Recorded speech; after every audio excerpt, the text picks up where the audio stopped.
It's my pleasure to introduce someone who I found very fascinating. I've been cramming, reading his books for the last several weeks. Jonathan Last is a senior writer at the Weekly Standard. It's a Washington-based political magazine. His writings have been featured in the Wall Street Journal, the Los Angeles Times, the Washington Post, the Philadelphia Inquirer, the New York Post, and others. He's also a regular commentator on both television and radio. He's appeared on ABC, CNN, Fox News Channel, PBS, NPR, CNBC.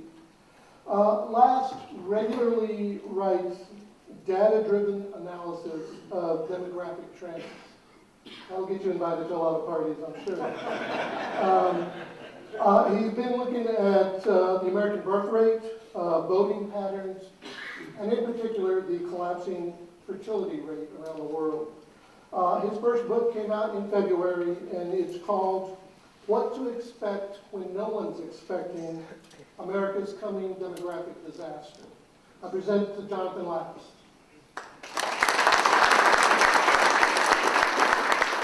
Welcome to Jonathan, and perhaps the most significant part of the discussion today is the fact that I've learned that around the Weekly Standard where you work, you're known as the resident geek. How on earth anybody interested in demography could be the resident geek? Interestingly enough, I'm referred to as the resident geek by my bosses with utter horror because I have retained an adolescent affection for comic books. And so when you come into my office, my magazine, very serious, very pointy-headed, earnest, high-minded political magazine.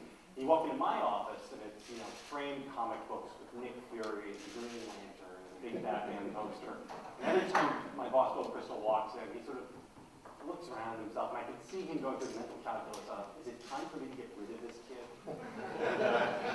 Unfortunately, he's let me off the hook. I've been pardoned so far. So yes, this is why I'm the resident geek at the Standard. And part of that geekdom, I assume, extends to your interest in demographers. Yes. So demographics is a little bit like numerology. Once you start looking into it, you can tumble down the rabbit hole very quickly and become obsessed with it. And about 8 years ago, this is what happened to me. I was reading a book about demographics by Philip Longman, who is kind of like my liberal doppelganger. He works for a progressive think tank in Washington, and he wrote a book called The Empty Cradle. Sensational book. It really is. Everyone should have 2 books about demographics, mine and Phil's. But if you're only going to spring for one, skip mine, go get Phil's book. It's better. Anyway, it really was eye-opening, because what Phil does is he presents, and he showed, to me at least, that demographics is a very powerful lens for understanding pretty much everything about the world around us, from economics to politics to foreign policy even.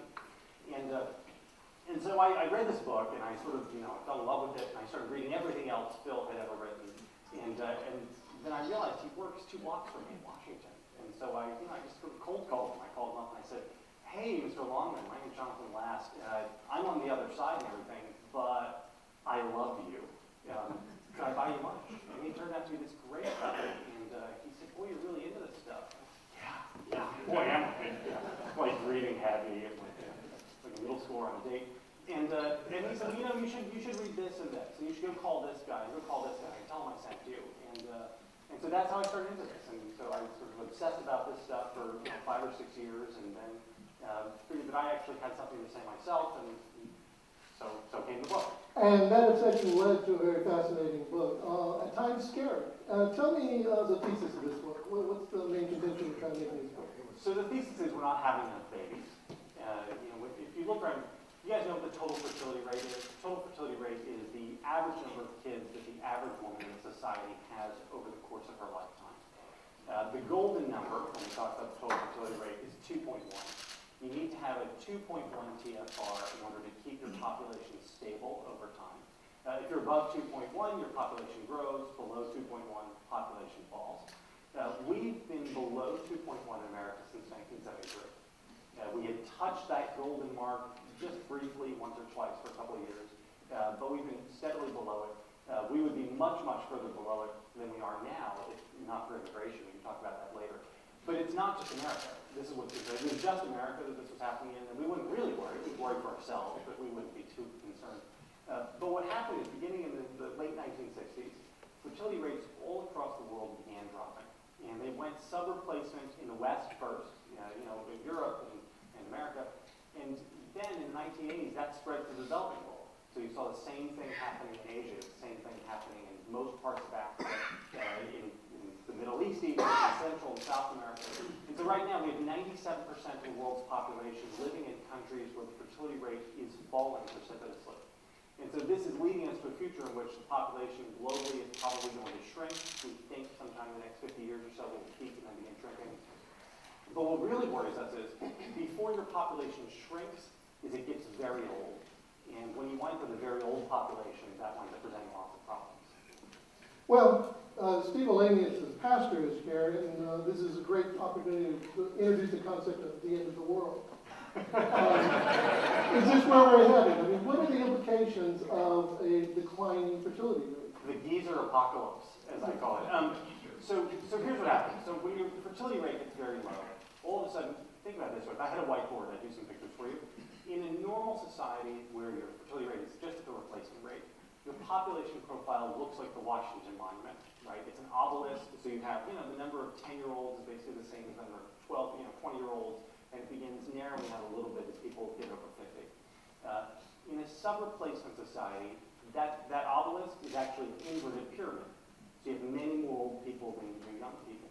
And that creates all sorts of problems. So in the West, here in America or in Europe, where we have these very robust entitlement states, Social Security, Medicare. Think of the entire fight we're having about the future of Social Security and Medicare in America is all about the fertility rate, even though nobody will actually say that.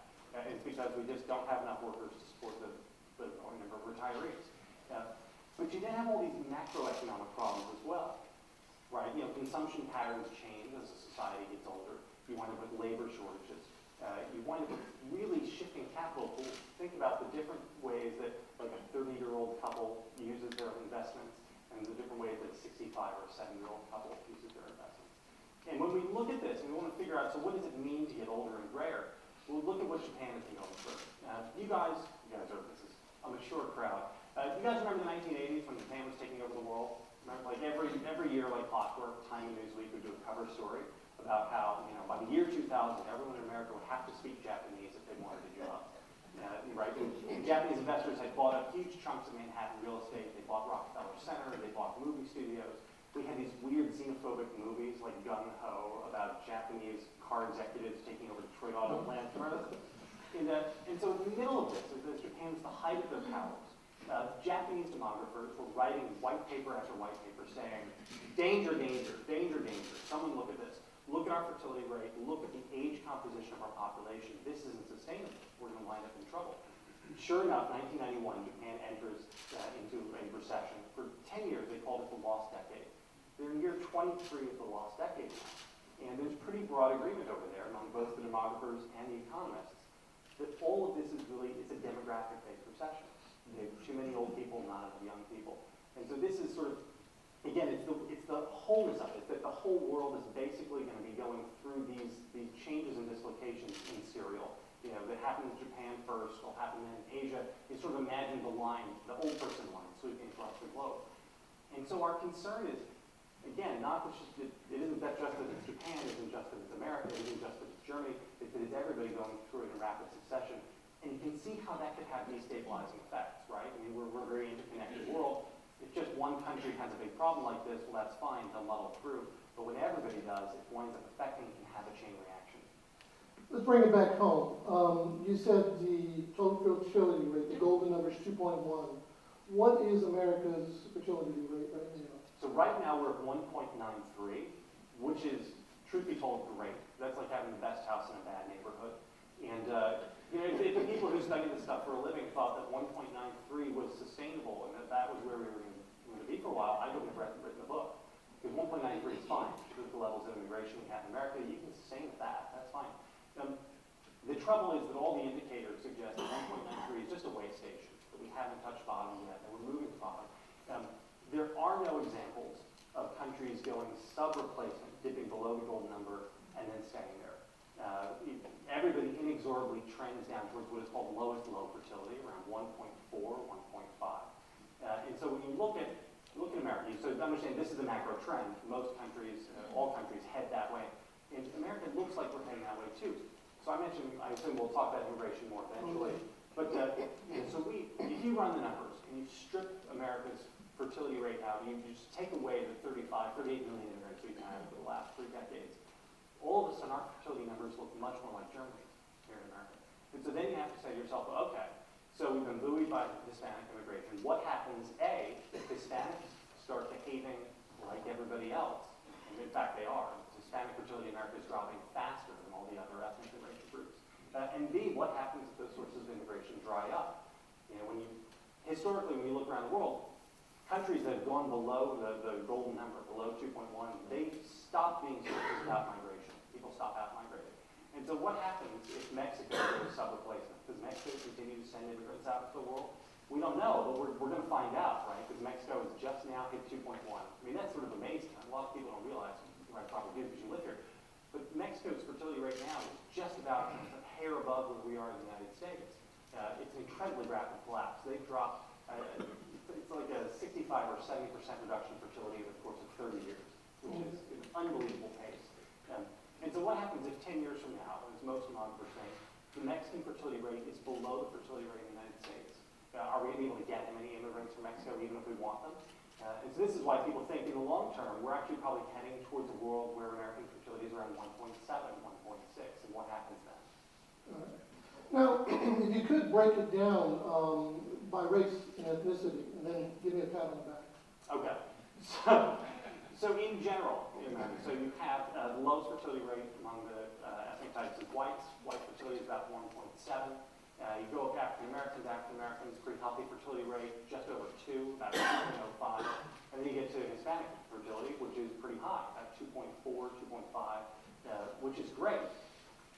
But the problem is Hispanic fertility has fallen precipitously. If I were to show you line graphs of the rates of fertility decline in the last 20 years, what you would see is white fertility heading down like this, African American fertility heading down a little bit like this, and then Hispanic fertility going like this. So some of this is understandable. Some of it's just sort of amazing. If you think about it for 5 minutes, it would make sense, right? Fertility declines with education rates, right? And so Hispanic Americans, many come with low levels of education from Mexico, but the next generation, their kids get more schooling. So of course their fertility is going to drop, right?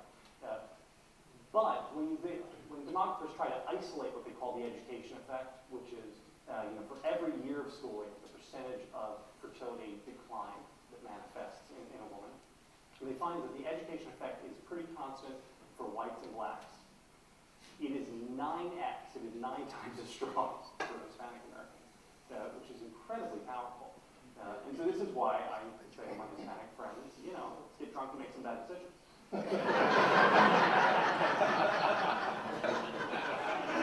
Now, lest we scare everybody in the first 10 minutes here, the fertility, it's not the image of me getting drunk and making bad decisions.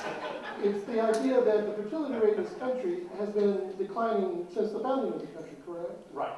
So fertility, and here's why you should pay attention to nothing in my book.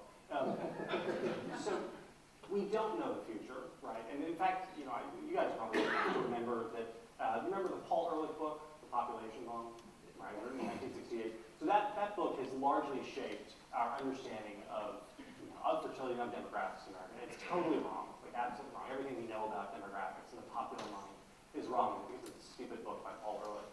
And so one of my pet peeves is people who talk about the future as if they've just gotten out of a time machine and are reporting firsthand, in the year 2035, let me tell you what it looks like.